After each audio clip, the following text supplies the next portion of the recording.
Episode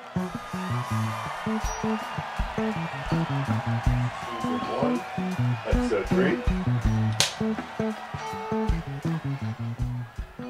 Well, thank you so much for listening today to the Building a Refuge podcast, otherwise known as The Bar.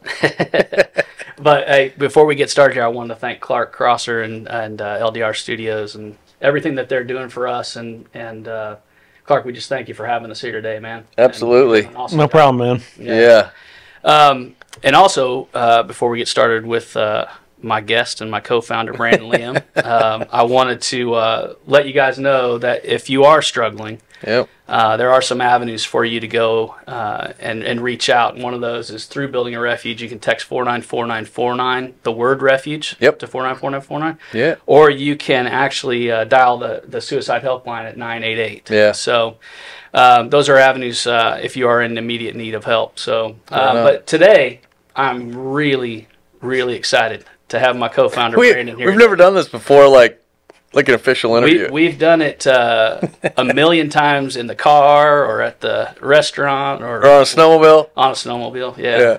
But today I get an opportunity to formally sit down with you, hear your story, let other people hear your incredible story, and I'm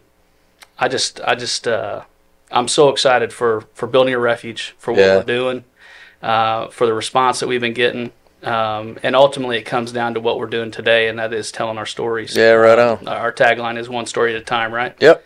So that's what we're going to get today. We're going to get Brandon's story. Brandon's story. Yeah. So to start off with, let's give us a little background on you. Where you from? Where you been? What you doing? Yep. So lived here in Hamilton County. I don't know whether or not I should say Fishers or Carmel because I'll catch a little hell if I say Carmel. Who's listening? Yeah, depends on who's listening. But for the world, anyways, I currently reside in Carmel, Indiana, but lived here in the Fishers area for about 24 years. Mm-hmm. So have a wonderful wife, Sherry, 2 amazing kids, Austin and Cassidy. Blessed to have a great family, but made my way to Indiana from Wisconsin. So originally born and raised in the metropolis, bustling dairy farming town of Coon Valley, Wisconsin. Yes. So that's a shout out, right? Yeah. So. Yes. But yeah, great place. Just a super, I tell people a lot, like I've had the best of both worlds growing up in an area like that. And then, moving to a city where, man, you learn what it's like to grow up in a city. Indianapolis has got upwards of 2 million people. And, I tell folks like, look, man, when you know what it's like where everybody knows your business and you come to a city where, nobody, I don't want to say nobody cares, but, the 1.999999 million people, they don't know who you are. But so yeah, I say I got the best of both worlds, anyways. But moved here in early '80s, anyways. Our family did. My mom and my brother and my sister moved down here and went to high school here in Indiana. Went to college here in Indiana, and raised my my family here. So yeah, that's awesome. Yeah. So you and I. I'd love to have the listeners hear the story of how you and I kind of came to know each other. We'll get to how Building a Refuge came to be, but how did we become buddies? Yeah, I think, as we've kind of talked on, the shows here in the past, I mean, really the stories are what bring us here, right? Mm-hmm. So just to kind of kick it off, I lost my brother in 2015 by suicide, and it's just a kind of one of those life-changing, time-bending times, right? That hits everybody. My brother and I were always, super close when we were young, and I think like anybody else, once you get a little bit older and you start raising your own families and things like that, we didn't spend as much time around one another as we did when we were younger. But if anybody knows, siblings are siblings, man. I mean, not a day goes by where you may not talk for a time period and then you get back together and shit's just the same, right? So But yeah, so that event, you know, has certainly been a big part of my life. It's been a big part of our family's lives, but a really big part about in kind of terms how you and I became connected through Rusty Kennedy, who we've had previously on a show, Yep. And where we go to church. Yep. It's pretty interesting, kind of if you kind of zoom out and take a look at everything. And how that all kind of came about. To me, anyways, it's pretty humbling, and it takes me back a little bit because you and I, you know, we knew each other a long time ago. It's kind of like a Star Wars movie, right? Clark, you like Star Wars, Clark? I'm not a big Star Wars fan. Did we introduce Clark over here? I don't know if we did. To me, I think Flash Gordon's one of the better. That's right. Yeah. Flash Gordon. He was a Jets quarterback, wasn't he? Yeah, I believe so. Yeah, that's right, man. I dug Flash Gordon back in the day. I think the chick that was on there probably was why I watched it, but I don't know. You know, Which one? Yeah, his girlfriend. The evil girlfriend, you know, the one. No, the good girlfriend. Okay. Yeah. She was all right, Dale. Yeah, Dale. Look, he knows it. does know. Yeah, that's fantastic. But so, you know, I think, you know, just kind of, you know, taking a step back through all that, you know, you and I, like I said, you know, we've known each other for a long time. We built our first houses by one another when we moved to Fishers. Spent a lot of time. I mean, I remember when Mackenzie was born, we spent some birthdays together and so on and so forth. And then, you know, you all moved to a new home, and we did, you know, a short time later, and for 16 years we didn't talk. Right. I mean, not because of any other reason other than we weren't around each other every day, right? Right. And so through the night, and you know, in that time frame when we lost my brother, Rusty came into my life, and you know, through a time period when he and I were hanging out, you know, your story entered into my life. Yeah. And it stopped me, man. It, you know, hit me like, shit, man, it's Erik. Yeah. You know what I mean? So, and as I've tell people, man, I picked the phone up, called you 2 minutes later, and was like, dude, what's going on, man? And you're like, Brandon Leum? Yeah. The hell are you doing? Yeah. But, yeah, you know, I think, you know, as it kind of relates back to building a refuge, you know, Erik, I think from that time when we met, you know, probably right there around the latter part of 2015 anyways, or mid part of 2015, you know, did you and I start just kind of talking about mental health in general? I think, yeah, it was more conversations around, because you knew my story. Yeah. You'd heard my story. Yep. So I think a lot of it was around, you know, you asking me what happened with me, and Yep. me asking what happened with you, and Yeah. how are you doing, how are you dealing with it, and it was just that dialogue and just that kind of rekindling that friendship that we had 15 years prior. Yeah, that's right. And throwing in a few memories, you know, of our kids and stuff like that, and it was a great start to building that relationship again. Yeah. You know, it's you know, I think, you know, and we've talked a little bit about this. If folks have, you know, checked out our first, you know, podcast anyways, or kind of introduction to this. Yeah. You know, we talked a little bit about, you know, our stories and how they came together. And, you know, for me, I think, you know, walking through that night and, you know, the days kind of that followed that, you know, were challenging. There were some things that were going on within our family, and quite honestly, Erik, I mean, they weigh pretty heavily on me today. Sure. And I'm not afraid, I guess, to address them for what they are. I think that I've learned over time, you know, because it's been over 7 years, or a little past 7 years anyways, coming up on 8 years, which is hard to believe. But there's a lot of components to this bigger picture that, you know, are the kind of ripple effects. They're kind of the aftershocks, if you will, that are still pretty raw today, you know, inside of our family. And I say my family as a whole because it includes not only, you know, my family today, you know, my mom, my dad, my brother's family, my, you know, extended family, my grandparents, things like that still kind of linger out there today. But, you know,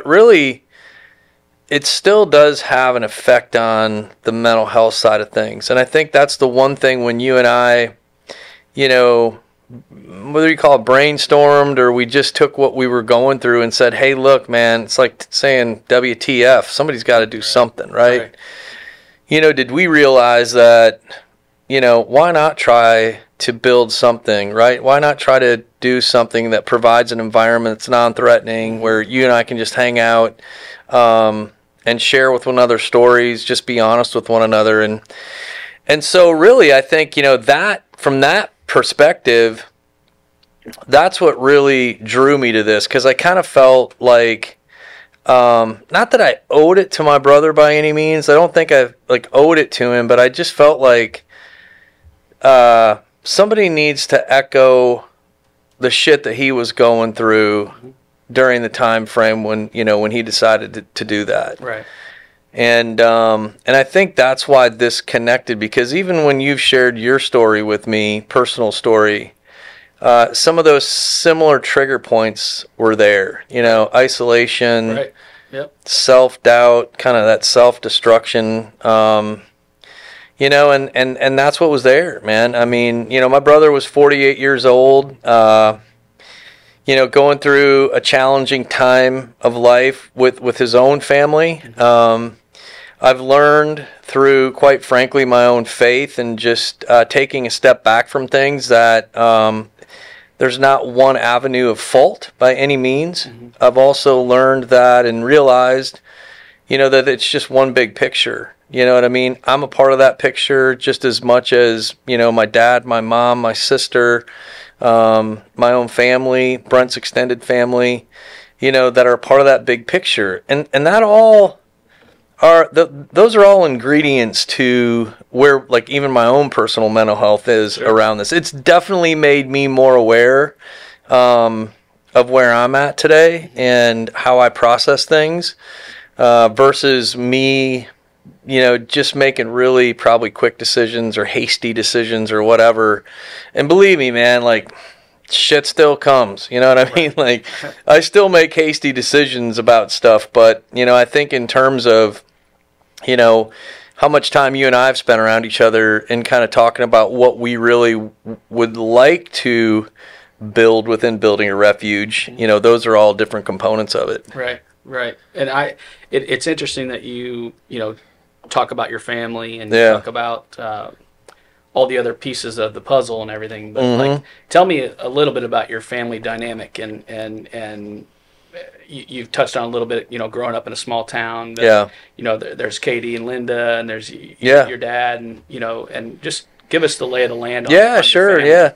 So my mom, I love your family, by the way. Yeah. My mom and dad were divorced when I was pretty young. Yeah. So and like I said, we ended up moving down here to Indiana in 1981, and my mom got remarried, which that was a part of moving to Indiana, anyways, and I think.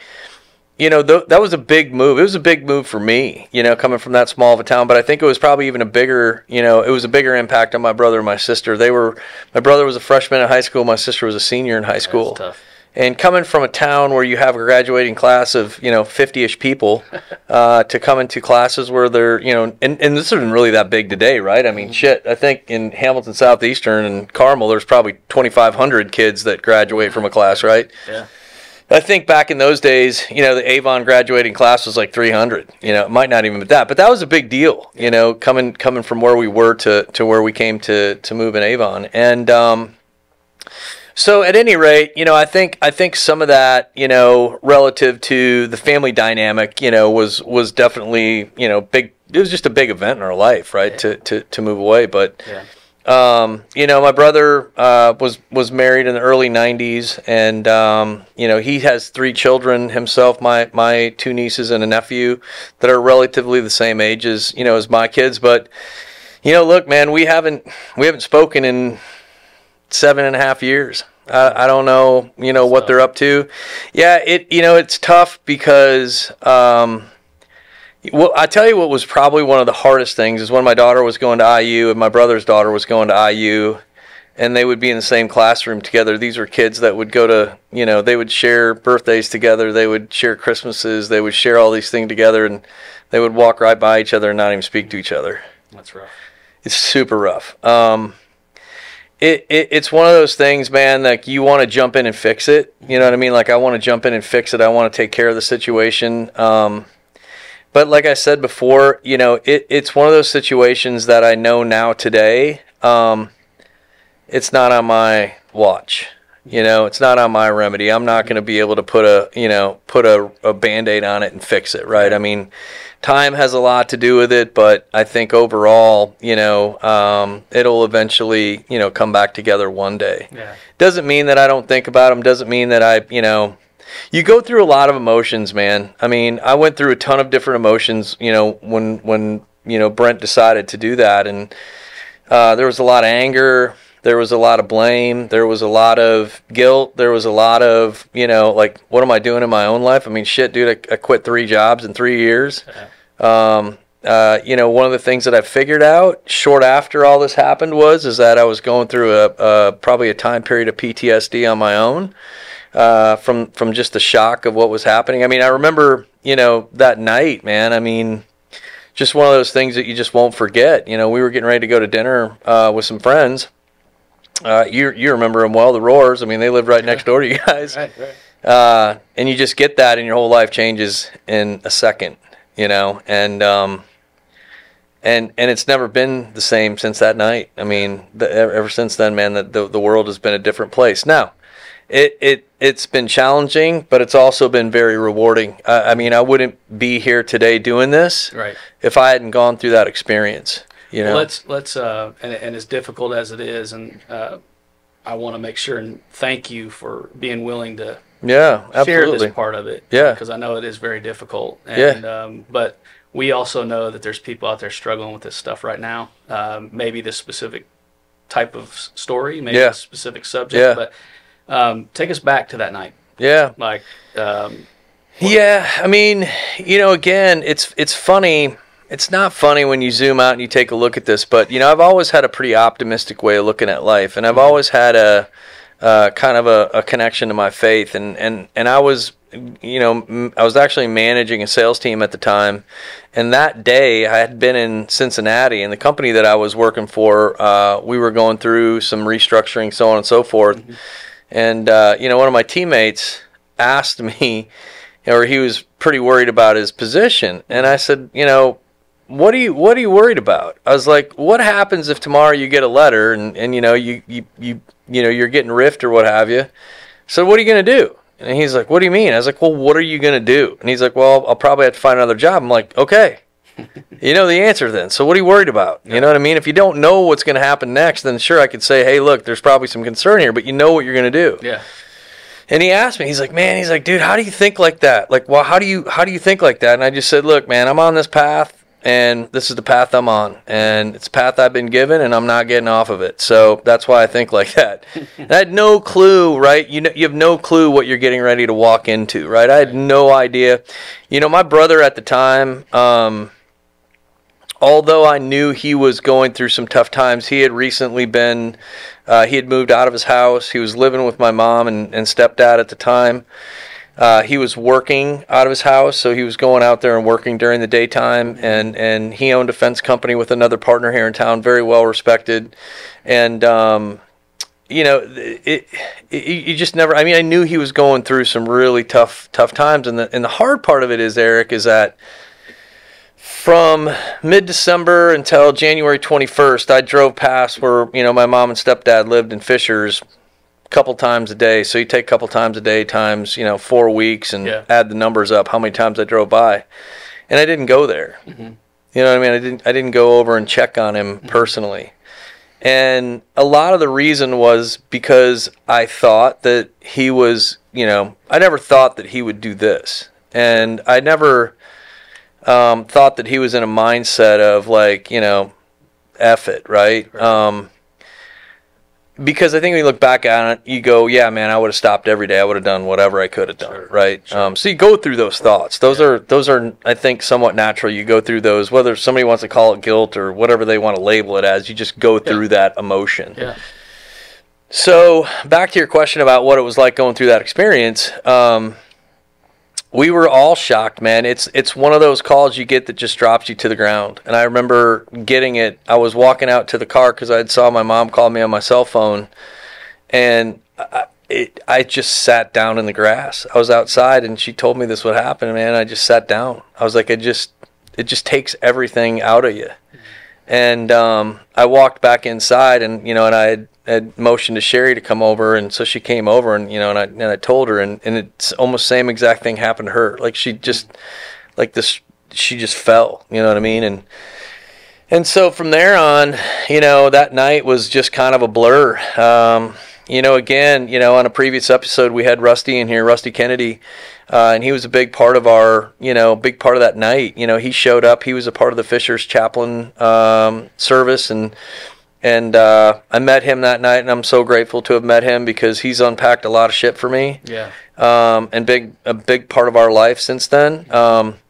But it's just, I tell people, man, you're in a fog. I lived in a fog for a good full year, maybe even longer. You know what I mean? You just live in this place, man. Like every day you wake up and you just are going, what the F, man? Like what the hell's going on here?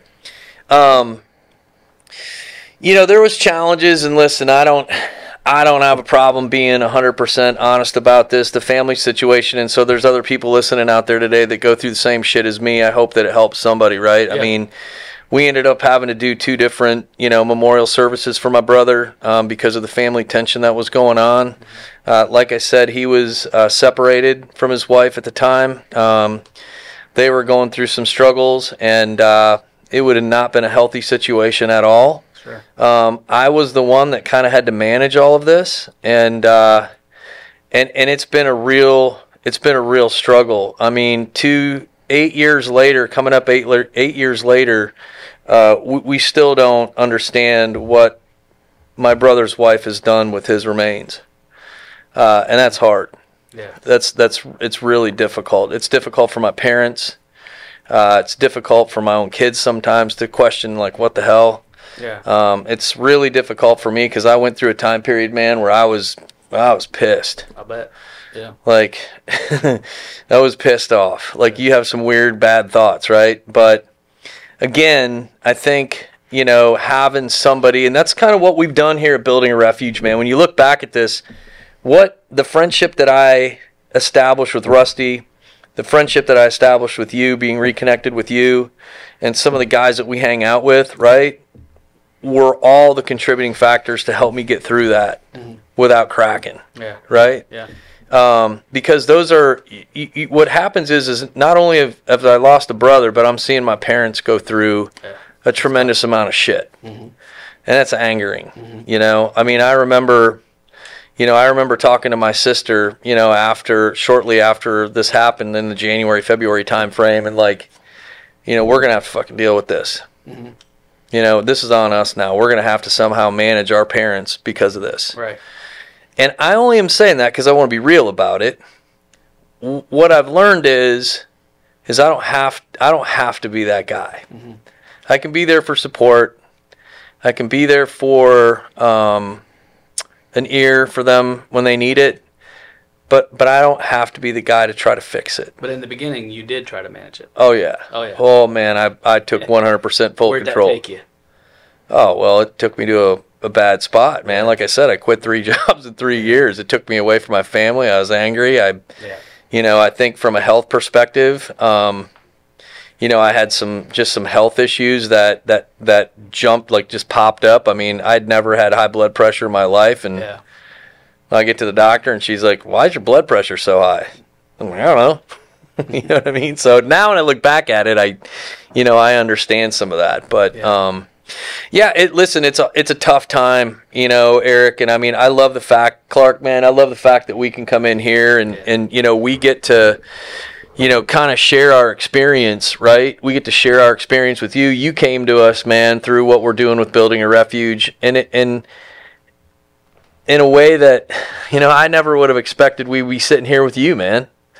And having the empathy and having the understanding of what you and your family has gone through, and meeting some of your family has been, man, it's been enlightening. Like I said before to you, I think, man, I feel like I've known you forever, and hell, we've known each other for a month, which is weird, It's definitely weird. Yeah, but it is and it isn't, right? No, I mean, it seems natural, but yeah, it like I said, I was just making Sydney and Mark little breakfast treat things. I saw on TikTok maybe. Yeah, right. Yeah. We need to get there. You know, it's like really good sausage rolled with bacon, and then you put egg and cheese in the middle. It was pretty damn good. But anyway. And then Gavin sent me that link, and it's like, I said, I'm going to go check that out real quick. Yeah. And I mean, and that's it. Like, I mean, and it was funny because I told Erik this, you know, like after that day or something, like I literally thought you were just some dude that rolled into Harley to pick up something, and you just were coming back to check things out. And why? Because do I look like a Harley guy? You kind of do. Yeah. You got a great beard. You got great hair. You know what I mean? And you had a Grateful Dead shirt on, which that was sold me right away, man. You know. But yeah, I mean, I think, you know, having these opportunities that come our way, man, are humbling. It's what helps me get through these moments. You know, back to my brother's family, it's probably the one part of my life right now that I wish I could fix. Beyond my parents. Just meaning, I know my parents are going to naturally have guilt. They're going to go through shit. You know what I mean? They're gonna have this. But it's the one part of, you know, me that I know in my heart that it will be remedied one day. I know that, and I know that it won't be in my own physical strength doing it. You know, it'll come one day when the time is right. But it's just hard, man. I got, you know, my oldest niece has got one child. My parents have a great grandchild. She's getting ready to have another one, I think, from what I understand, and. My nephew just got married. He married a gal that both my son and daughter know really well from school. You know what I mean? It's just all these connections, but it's like you're so close, but just eternities apart. Just eternities apart, and that's what it does. You know what I mean? Like that, and I don't blame my brother. Because of what I've learned through all of this. You know what I mean? Like, it truly is, when their mental health, I've always said this too, when they're, you know, everybody's got a mental health barometer, right? We talk about this a lot at Building a Refuge, right? There's no pain scale. Right. Like, there's not anybody that's been through any more pain than the other, right? On the outside, it might look that way. Right, but somebody that loses a pet, that loses a job, that loses something, man, they could be going through something internally that we have no idea about. Right. That's what I mean by that. Right. Losing a loved one in any capacity is challenging, right? It's super challenging. Losing a loved one by suicide is super challenging. But understanding that people just go, it's like we hear a lot today, like, hey, just try to take a step back and put yourself in their shoes, right? In someone's shoes. And I think that's, you know, with what we're focused on, especially with guys, right? I think we've had some previous podcasts that kind of talked about this, that guys are typically not one to go out and just say, yeah, hey man, I need help. You just don't want to be seen that way, you know? You don't want to be seen as the one that needs fixed. You want to be the fixer. That's right. And sometimes it takes an environment like this. It takes friends. It takes, you know, saying, hey, what do you think about this? Or, you know, maybe it just takes somebody to call you out, like, yo, bro, listen. Yeah. You're holding on too tight. Yeah, you're not as good as you think you are. Yeah, right? Well, that's a great segue into talking about Building a Refuge. Yeah, absolutely. In coming up with, you know, the format of Building a Refuge, what it looked like and what we, you know, in our minds thought it would look like, because it's changed about 18 times since we That's right. did that. You know, the thing that I love the most about you, that you touched about in the beginning, was your optimism. We're a good yin and yang in that aspect. I think I'm pretty optimistic, but like, you're the most optimistic person I've ever met in my life, and I love it about you. Clark, do you feel that way about me? Yeah. We've known each other. We've known each other for 20 years now. You seem pretty happy every time I see you. and when I say that, it's not a fake optimism. Yeah. It's an optimism that's real. Yeah.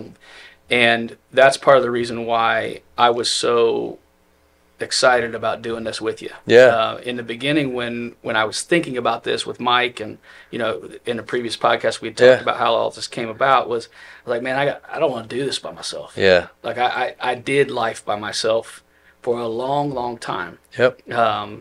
And when I'll say it, when God brought you back into my life, through my story, which is crazy, which is hope in itself. Yeah. We were able to build something that I'm very proud of today. Yeah. I'm very happy with the fact that you and I are doing it together, that we're doing it with Ed, and we're doing it with Tommy, and we're doing it with a plethora of other guys. That have we're building the band, man. That's right. Well, in a later podcast, maybe when we give Clark. Yeah, Clark. I already told him. I was like, Clark, when do I get sworn in? I was like, Clark. Dustin said you guys are in the band, so you're in the band with Gavin, though. So you're in a good spot. All right. That's right. But so I just want to, from your perspective, building a refuge. Yeah. What's it about? What are your thoughts on it? Yeah. And then we'll touch a little bit on the guys who maybe are listening to this. Yeah, podcast. Sure. But, yeah, I mean, look, I think if you're not familiar with it, you can see on our shield, if you will, that it's one story at a time, right? Okay. And I think the goal behind that is just to create hope. Yeah. It's as simple as that. One story. Everybody's story is individual. Yeah. And by that and being able to share that, we hope that we create some likenesses, right, that guys can go, or families that listen to it. Maybe they're listening to it because they got a dad or a brother or whatever. Mm-hmm.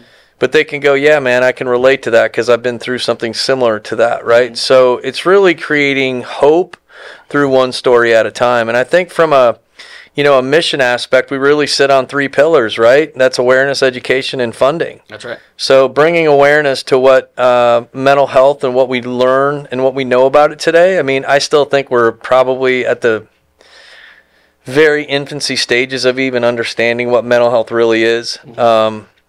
I think, whether you want to call it globally, nationally, whatever, I think that we've made some progress in awareness. Mm-hmm. We heard again on some previous podcast or shows or what have you about like what Mike has been doing in the youth space. But I think it's a great question. It's like that is such a fantastic program that he's doing here locally in our area. But what happens after that? Mm-hmm. What are colleges doing today? Nothing. What are companies doing today? Yeah. I mean, I think about that. Like, I happen to work for a very great company that provides resources for mental health. They are embracing the awareness side of it, and they're promoting the education side of it, mm-hmm. right? Mm-hmm. I'm blessed for that, but I am guessing there's lots of companies out there that don't have that either.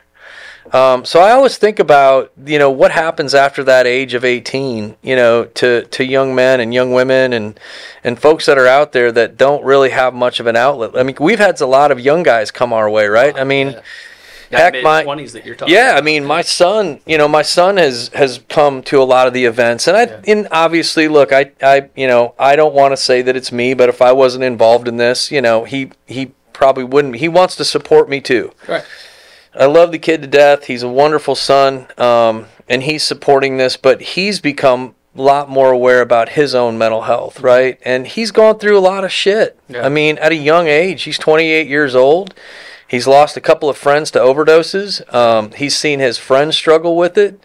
But I think when you ask, like, what are we doing? Those 3 pillars are really the foundation of what we do, right? So bringing awareness, education, and funding. And so the funding side of it, as you'll see at the tail end of these episodes, we are a 501c3 nonprofit, right? So we look for funding. We look for folks to donate to our organization so that we can help people. Yeah. One, it helps us do things like this to bring education awareness, real stories out to the general public.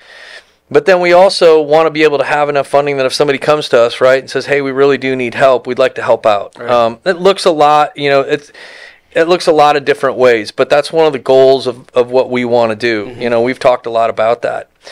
But then I think, from an outreach perspective, Erik, I mean, listen, we do a couple of big events every year, mm-hmm. Right? I mean, Harley Davidson has been great to us here in Fishers. Mm-hmm. Some of the local, breweries have been really great to us to support us, Beer Brewery and Sun King. We host a couple events every year. We not only, focus on men in general, but we have a pretty big outreach for the veterans of our society, and so we appreciate them for what they've done for us. Mm-hmm. This is just a tiny little bit that we can give back. Right. But having those resources to be able to point somebody to. I mean, you and I are not clinically trained into being able to help somebody from that level, right? But I would be the first one to say, man, I'll do whatever I can to help you out, mm-hmm. right? And you'll do the same. I've seen you do it, I mean, I've seen it. But yeah, we have a great resource for our veterans. I mean, fantastic. I just got a text the other day when somebody reached out to me about 2 months ago and said, hey, look, I have a friend of mine that's going through some stuff, and they're just about ready to give up on the VA system, mm-hmm. I said, well, hold on. I said, just give me a minute. Let me put you in contact with this guy. I said, I guarantee it, he'll help you out. Just got a text 2 weeks ago, and she was like, hey, thank you so much. I can't tell you how much of a help this resource was for him. Yeah. And if we can do that, man, I'm in to do this every Saturday, Clark, if you are. He's like, whoa, hold on a minute. It's right. So not all day. Yeah, well, not all day. As long as we bring brisket, right? That's good? Yeah. Brisket is good. Yeah, brisket is good. Your brisket is good. So from a resources standpoint, let's talk about that. So a guy who's out there right now who's hurting. Yep.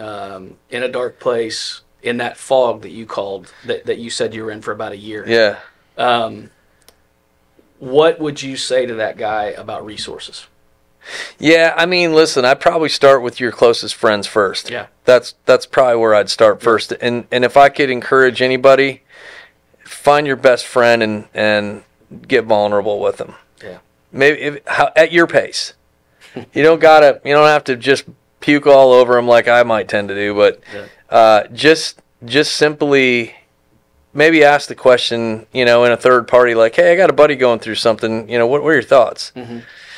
Just open up, man. Crack the can. That's all you got to do. You know what I mean? And I think what you'll find out, you'll be amazed what you find out, and you'll be amazed how the naturalness of it will just go in that way that will help. Now, listen, I mean, there's many different levels of need and support, right? I'd be the first one to tell you that if somebody needs more of a clinical, guidance and support like that, to talk to a therapist. I mean, like I think we talked to a gentleman earlier on one of our shows. I mean, I do. Right. I mean, I can call him and say, hey, man, look, dude, I need to get a time with you, and he'll be like, okay, how does tomorrow at 8 o'clock sound or whatever, and I'm like, yep, that'll work. Yeah. And it's super relaxed. Like, shit, we could go in there and I could burn up, whatever it costs me, and hell, all maybe we do is talk about my Mustang. You know what I mean? But that's what it is. And what it is it's somebody outside the circle. That's what it is. Mm-hmm. I purposely went to someone on my own, sought him out on myself that was outside of my circle, mm-hmm.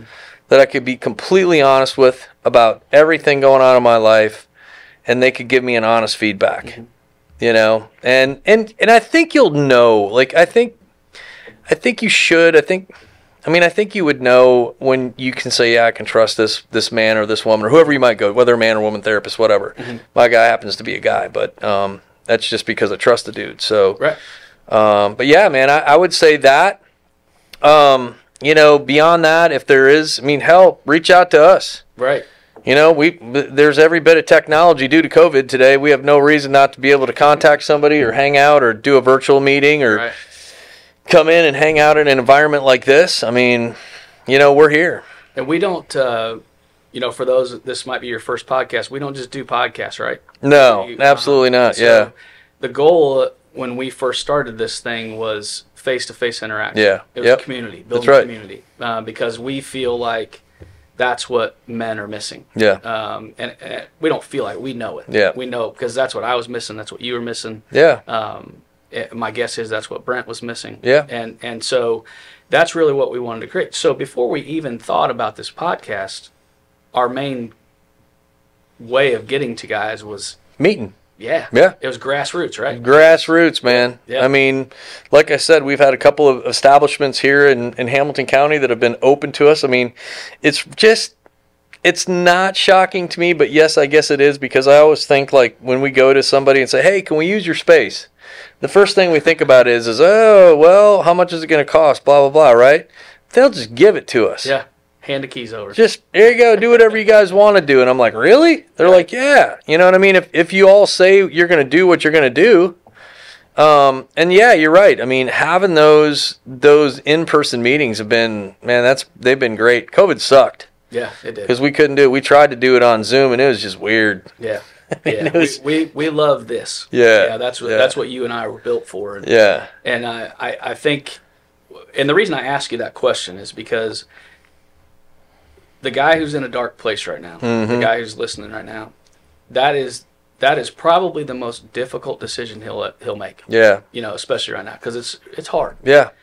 Because you feel like a burden, you feel guilty, you feel. Yeah. I mean, you name it. You could name 12 things of how you feel and what is holding you back from actually going out and talking to someone. That's right. But what you and I, the biggest encouragement that we can make, I think, to somebody who's in that dark place is make one step. Yeah. Just one thing. Just one. Make a text. Make a call. If it's to us, if it's to a buddy, if it's to your parents, if it's to whoever it may be. Yep. One step. And then if that one doesn't work out, do another one. Yeah. You know, call somebody else. Yeah. And just go one day at a time. Because and you and I have talked about this numerous times. In my story, I went from thinking about it to attempting it in 3 days. Yeah. And so in my head, I've got a 3-day window, right? I don't know how long Brent thought about it. I really don't. Yeah, I don't. We'll never know that. No. But I think the gift that we've been given through the loss of Brent, that you've been given, is that vulnerability piece. Oh yeah. Yeah. And the fact that if you could, you'd stop suicide today. Oh yeah. And because you understand the ripple effect. Yeah, absolutely. I mean, it's the one common question that anybody that's gone through a loved one, in this loss continues to ask, and and it's why, and what was the mindset, and what was the motive, blah blah blah blah blah, right? I mean, I have a couple of different, I suppose, vantage points of it. I think it's a mind that's not operating properly. And I think it also can be an instantaneous decision in a mind that's not operating properly that we can't connect to because our minds aren't in that space. So it's naturally going to be hard for us to understand. And that's why I think that other folks that we've had on that have talked about this, that I've had some I guess resolution with to some extent, is that it's like anything else, right? I mean, it's very easy to say, hey, I lost my grandmother to breast cancer, or I lost my dad to heart disease, or I lost, someone to whatever, disease, what have you, right? It can be a million different things, but it's so unnatural to say I lost my brother by suicide. Right. And I don't know if it's just a word and what that word has meant over so long in time. And the negative connotation around it, but that's the stigma, right? I mean, that's one of the things that I think that even with mental health, the stigma, like saying mental health, like you're mentally ill. Well, guess what? Everybody's probably got a mental health disorder of some sort. Yeah, to some degree. Right? Yep. I mean, yep. At some point in time. Yeah. I mean, I think when you can just accept that, like everybody, I said this earlier, everybody's got a mental health barometer. Everybody does. You're going to have a shitty day. And guess what? It's okay. Yeah. Even if you think you're completely fine, you have a shitty day, it's just fine. But you're also going to have great days, I think what I've learned and I don't like is the distinction between the two, and then the correlation to mental health or mental illness. I don't think my brother was mentally ill. I think my brother was severely impacted by mental health. And it's no different than when you get the flu, or you get pneumonia, or you get something like that. There's severity levels to it. You might just have a mild case of it with the cough and cold and sniffles, or you may end up on a ventilator. Yeah. One of the two, right? Yeah. That's just from one extreme to the other. And you can pass away of it. I think people's mental health is very similar to that. You either are in a good healthy mental health, or your mental health is suffering. It's it's just when you can accept it that way, then you can remove the stigma of mental health itself. Right. then it just becomes a natural part of the human body. And that is exactly what it is. Right. I love how you put that. Yeah. Look, man, I mean, I think, we don't try to pronounce to be, and Erik, you and I have talked about this a lot. We will never, I think, pronounce ourselves to be like the fixer. Mm-hmm. We are a resource, right? If somebody wants to put us in a fixer category, that's cool, fine, whatever. Mm-hmm. But we're a resource to help somebody to get to the next place, right? And I think that's what defines hope for us. Right. It's certainly helped me, man. If you asked me 6 years ago, if I progressed from where I was at 100%. Sure. I'd be lying to you if I said no. Sure. And like I said, even Clark, you coming in, man, you don't realize how much it does for me when somebody like you shows up and are vulnerable and shares your story, and it just humbles me, man. It just it just takes me back, because it's like I know what we're doing, and I've removed myself from saying good and bad, like, oh, this is a good thing we're doing. I've removed myself from that, because I think the mission that Erik and I are on and have been put on, when our relationship with you came together a month ago, I know I'm on a good path here. I'm on a path that our compass is going in the right direction. Yeah, I agree with you on that one for sure.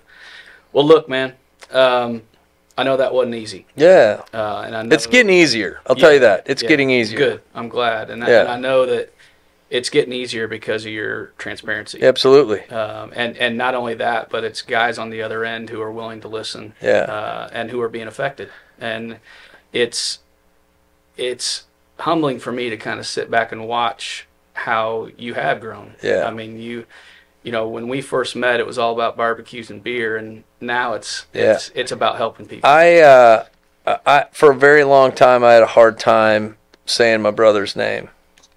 But I have learned in the past 7 years, but probably in the last 3 anyways, because of this, to be very open and talk about his life. Because when I talk, it's one of the reasons I got a remembrance tattoo on my arm for him. It's probably a lot of the reasons why I've done everything I've done on my arm from a tattoo perspective, because I want to tell a story. Yeah. And his story is important. His life is important, He was a great dad. He was a great brother. He's a great son. He's a great uncle. My kids loved him. I mean, the dude was full of life, and he still is full of life. You know what I mean? And I don't think anybody ought to take the spotlight off of that, right? I mean, it's a situation that happened, and I've learned how to walk with it. I'll never walk past it. I'll walk with it, and so, I've gotten more comfortable, you know what I mean, to tell it. So you and I, usually when you're sitting on this side, table, we have one question that we like to ask everyone. Yeah. Why are you here? What made you say, hey, I'm ready to tell my story? For us, we've told our story on a local basis. Yeah. When you get on a podcast and start throwing on YouTube, it goes out everywhere. Yeah, man. And so what made you say, hey, I'm ready? Well, I've been ready, as you said. I think I've been prepared to tell this in any forum. Why I'm open to do it in this forum is because I have hope that this is going to get to somebody and help somebody. Again, you and I were talking about doing a podcast for the last roughly 3 months. Right. And to a point where we were getting ready to pull the trigger on probably a system that wasn't going to work for us, but we thought it would work for us.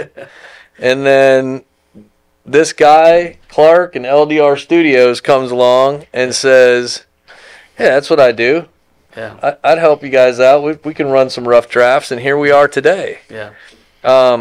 So that's why, man, I'm committed to doing this as much as we can. If we can get this message out to the world as often as possible that you're not alone, there's hope, and it comes through one story at a time. Yeah. Man, I'm in every Saturday, Sunday, Monday, Tuesday, Wednesday, Thursday, Friday. As long as there's some cold beer involved. Post show. So last question. What what would you say to that guy who's out there who's in a dark place? You're not alone. Yeah.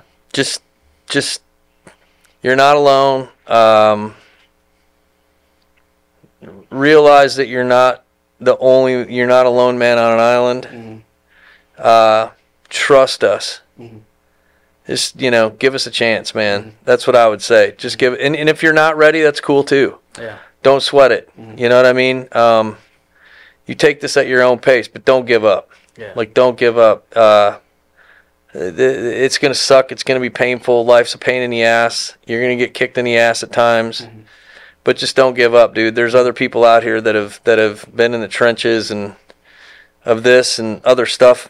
You know what I mean? Way crazier stories than I got. Just this happens to be mine. Yeah. But you're not alone. Yeah. Don't give up. And for those guys who are struggling, I mean, I hope what you see today with this podcast is you got a guy that's sitting across from me that thought he had a pretty good, comfortable life. Oh yeah. And then you got smacked in the forehead. Oh yeah. And I think it's pretty evident that that's going to happen to everybody at some point in time. Oh yeah. I mean, in some form or way. Yeah. And so even if you are going along life and things are great and all is well, it's always good to be prepared. It's not a doomsdayer. Nothing, yeah. It's just always good to be able to work on things. So even if you're not hurt, right? Even if you've got stuff going on, you most likely you probably know somebody in your life that is hurting. That's right. Or maybe you don't, and you need to reach out to somebody. That's exactly right. And then you can start those conversations and get involved in someone's life. That's how we change it, right? Absolutely. Like that's how this thing shifts on an axis and doesn't become what it is today. That's exactly right. And that's all we can do. So man, I can't thank you enough. Thank you. Here we go. But I appreciate what you do. You are definitely the energy behind this thing, and I love it. I love you and your wife, and it's a good thing that is happening right now, and it's something that I think that we will grow to get better at. Absolutely. I think this is our fourth, fifth show, and it's the first time he's sitting on this side of the table. Yeah. And I think we'll get better at it. But I know that we have one mission, and that's to bring hope to dudes. And, amen. And you did it today. So. Yeah. Well, I like I said before, Clark. Thank you, man. You are a huge reason why. Well, you are the reason why we're here, man. I mean, for sure. Absolutely. And I think it's just times like this, man, that help a little bit. You know what I mean? And I'm cool with that. Yeah, Clark is, and we would be remiss if we've said thank you 3 or 4 times during this one, but you are huge in what we're doing, and if you guys do want to check out some of the other stuff that Clark's doing on YouTube, you can check him out. Super cool stuff at LDR Studios on YouTube. He's doing some really cool stuff with musicians. Just a lot of cool, and you should see this studio. I wish we could pan out and see this studio, but it's ridiculous with some of the art that Gavin did. And, a lot of really cool stuff. Great setting.